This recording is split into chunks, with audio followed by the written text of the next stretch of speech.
Hi, my name's Phil. I like talking about politics, and yesterday was yet another deadline in the Brexit negotiations. We already had the impression that this latest deadline wasn't so much for a free trade agreement, because I think the idea that we can arrange and ratify one now before the end of the transition period has gone. You know, what we're talking about is potentially getting one in place sometime in January. It may be a light touch applied to the technical no-deal Brexit period of time in between. But more, I think I took it as a deadline to at least agree something that would take the edge off the full-blown no-deal Brexit that we still seem to be heading towards. And yet nothing was agreed, although they at least didn't further patronise us by setting yet another deadline. In this video, I'm going to be setting out exactly why the government are either going to have to back down completely very soon and arrange, something, or they're going to set themselves up for a massive political fall next year. But first, if you'd like to be notified of daily news and politics, please subscribe to the channel and click the bell notification icon. So yeah, I don't know about you. Did we really expect something to be announced yesterday just because there was another deadline? There have been so many deadlines. Initially, they were believable. We believed there'd be deadlines. Of course, it makes sense to be deadlines. But at the end of the day, I suppose technically there is only one deadline, and that is the 31st of December, 11 p.m. UK time, or on the stroke of New Year, Central European time. That's it. That's what we're working towards. But let's kick off with the front page of the Daily Express, always good for a laugh, from yesterday. So I suppose the Sunday Express actually it was. It said, "No deal, we are ready." Loud proclamation. No deal, we are ready. Oh yes, do tell. Do its pages contain details of what exactly the challenges of a no-deal Brexit are and how exactly the government are prepared to overcome these? That would be informative. Set out, what are the challenges to a no-deal Brexit? What are the problems? And then what is Boris Johnson going to do about it? No, not a bit of it. Not a single contingency plan is revealed in any article that I was able to read within that or any other paper that I read. But it says that the PM unveils plan to avoid Brexit chaos, you say. Yes, it does, in slightly smaller but still nonetheless prominent letters. That's what it says. So where is it? Because the idea of unveiling a plan is that you remove the veil from it. So you can see it. That's the whole point. There was no unveiling because there is no plan. None at all. EU countries have been making no-deal preparations for years. We've seen them. We've seen them being tested. All our government have been able to do when asked to talk about these preparations is talk about how much money they've spent on them, as if setting fire to more of the country's wealth solves the problem. Instead, all you actually see is rabid Brexit papers like the Express, reporting saying that the no-deal Brexit is now Germany's fault. That's the latest one, by the way. It was France's on Friday. It's all France's fault on Friday and into Saturday. Now it's Germany's fault. The reality, of course, is that the EU made clear what was possible of a Brexit deal back in 2016, because they had it all worked out. It was fairly straightforward. They weren't promising impossible things. They looked at the situation and said, well, this is how you arrange access to the single market from outside the EU, because other countries have done it. You can do the same. What they said back then is what they're still saying right now. All of them, every single member of the EU. Not a single EU member state has moved from that position. So although some in the British media will shift from blaming France to blaming Germany, the real fault, of course, is to be found in the mirror. The government have attempted to try and arrange deals on separate areas of access. This is what they've tried to do. Pick the bits of access to the single market that they really like. Picking and choosing what's in its interest. The EU have said, in fact Merkel came up with the phrase, there will be no cherry picking when it comes to the single market. Now Brexiteers are complaining that the EU are refusing to do what they said they'd refuse to do years ago. They're literally complaining that the EU is being consistent. Then we can consider their complaint from Brexiteers about EU membership in general. They said, well, it's a problem because it means we can't arrange our own trade deals because the EU negotiates as a single bloc. Now look at what's happening. Boris Johnson tried to bypass the EU Commission. You know, he tried to bypass Barnier because Barnier wasn't giving in to him. So he thought, right, bugger it, right, I'll get rid of Barnier. I'll tell Ursula von der Leyen that he's no good. He's a barrier to a deal and she'll get rid of him for me, or we'll bypass him. That didn't work at the dinner. That didn't work. So, bugger. Right, I'll bypass Ursula von der Leyen. I'll go straight to Macron and Merkel. That didn't work either. You know, Boris Johnson tried to bypass the Commission. Macron and Merkel told him to get stuffed. And the Brexiteers are complaining about that. They're complaining that Macron and Merkel refused to do that. Brexiteers said they didn't like being part of the EU because it negotiates as a single entity, and are now complaining that the EU are negotiating as a single entity, as if this is somehow a surprise to them. They didn't realise this was the case, even though it's one of the major things they complained about. Then there's the level playing field. Oh dear. The level playing field that Brexiteers are also complaining about. But earlier this year, Boris Johnson signed a document where he made clear that he understood the need for the level playing field. He signed up to it. He agreed with it.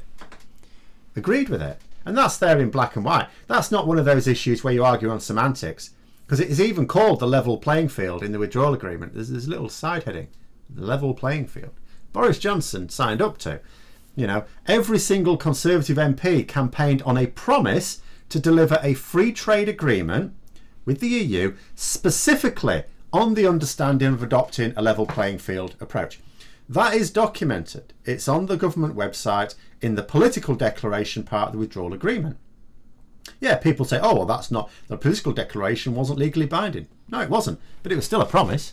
And you can't then complain that the EU wished the UK to keep to that promise.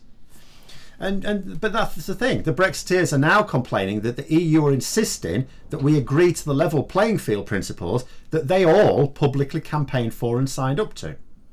And as we approach the reality of Brexit very soon now, because remember, even if Boris Johnson backs down, by the way, and gets a deal, we are still heading for some Brexit reality. Just how much of it depends on what he agrees.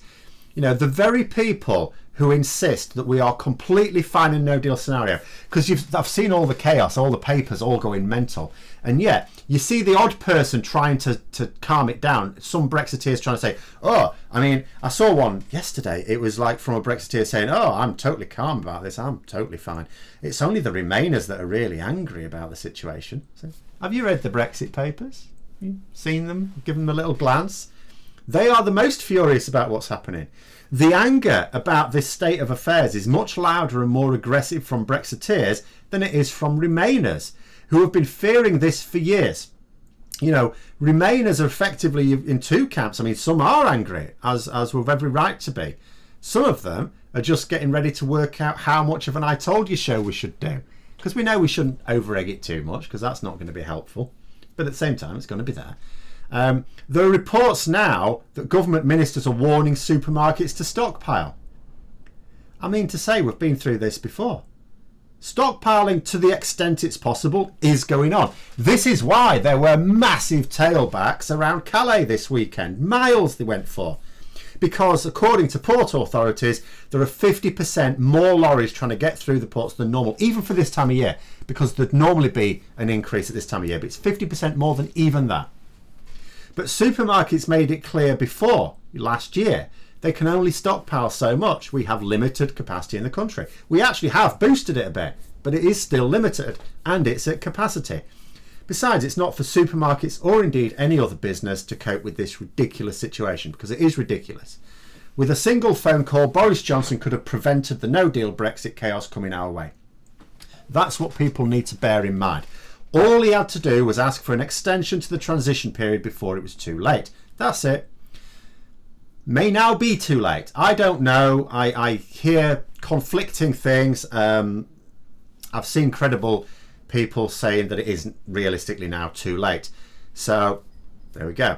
But I mean, even if we had done that, it wouldn't have stopped all the harm. You know, some businesses had already made decisions just because of the threat of a no-deal Brexit. Some of them made investment decisions, whether we'd got a deal or not, it actually made no difference. Not being fully integrated was enough to make their plans unviable. So there would have been jobs gone regardless, and indeed have gone regardless. But there were others that could have been saved. Nissan, for example, the latest car manufacturer to say they're the ones based in Sunderland, big Brexit area. But they have said that, you know, they could have carried on after Brexit. Brexit itself didn't scupper their plans. In fact, they have plans to for much greater investment at Sunderland. They're starting on a new car next year. But that was on the proviso that we get a trade deal, free trade agreement with the EU. They said they had, in their words, no plan B for that plant in a no-deal Brexit scenario. They have said that the factory would be unviable. There are other businesses as well that can manage with the UK outside of the EU as long as there is at least a free trade agreement. Those jobs could still have been saved, or they could still be saved if we agree a free trade agreement before too long, in whatever form is now possible in the time remaining. But no, the government are more interested in blaming everyone else for the mess that they are creating. This latest warning for supermarkets to stockpile is simply getting ready to blame them for food shortages and price increases. I mean, what did they think their warning was intended to do? Did they think the supermarkets were going to go, oh, thanks for the tip, we hadn't thought of that. We never actually thought about getting more stock in ahead of a supply chain hit because we're not used to dealing with supply chains. We haven't got a clue what we're doing. I mean, I know this government's thick, but is it that thick? No, it had nothing to do with warning supermarkets. They know what they're doing. It was a warning designed to be reported in the newspapers to jettison a little bit more blame in advance, so that when people sort of see the empty shelves, oh, well, they didn't follow the government's warning. I mean, the government warned them to stockpile and they didn't do it. I mean, for goodness sake. But just as the government have tried and largely failed to blame others for their COVID fiascos this year, so too they will suffer further reputational harm when Brexit, particularly if it's the hardest Brexit, hits next year. I've said before, I firmly believe that people are less interested in ideological arguments when they suddenly lose their jobs. Maybe they've had an adult lifetime, 10, 20, 30 more years of income stability. Maybe they've had to change jobs, but they've always had, you've been able to move from job to job, or maybe they've remained in the same job for all that time, or at least in the same company. And then they're going to be thrown to the wolves of universal credit. If they suffered for a few months, then they might get over it before the next election, may not do that much harm to the Conservative Party. But this, for some people, will last for years, without a humiliating climb down at least. And then that's the thing. The government have now entrenched their position so firmly, it won't be possible to arrange a deal next year without it looking like a surrender now, a term that they've been happily slinging around that will bite them on the arse next year.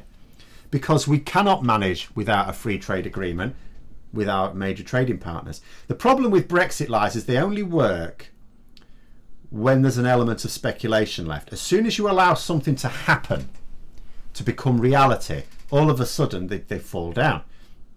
We cannot replace lost trade with others around the world. We're going to find that out. If Boris Johnson allows the hardest of Brexit, as we're on course for at the moment, then his lies will be picked off one by one next year, starting with the lie about being prepared for a no-deal Brexit. This is a lie that will be badly exposed in weeks, not months or years, but weeks. In January, people will be saying, you said you had a plan for this. You said we were prepared. Where's the plan? But anyway, those are my thoughts. Let me know yours in the comments below. Hope you found the video interesting. If you did, don't forget to click the like button. If you'd like to support the channel further, please also click the Patreon link for details. And until next time, I'll see you later.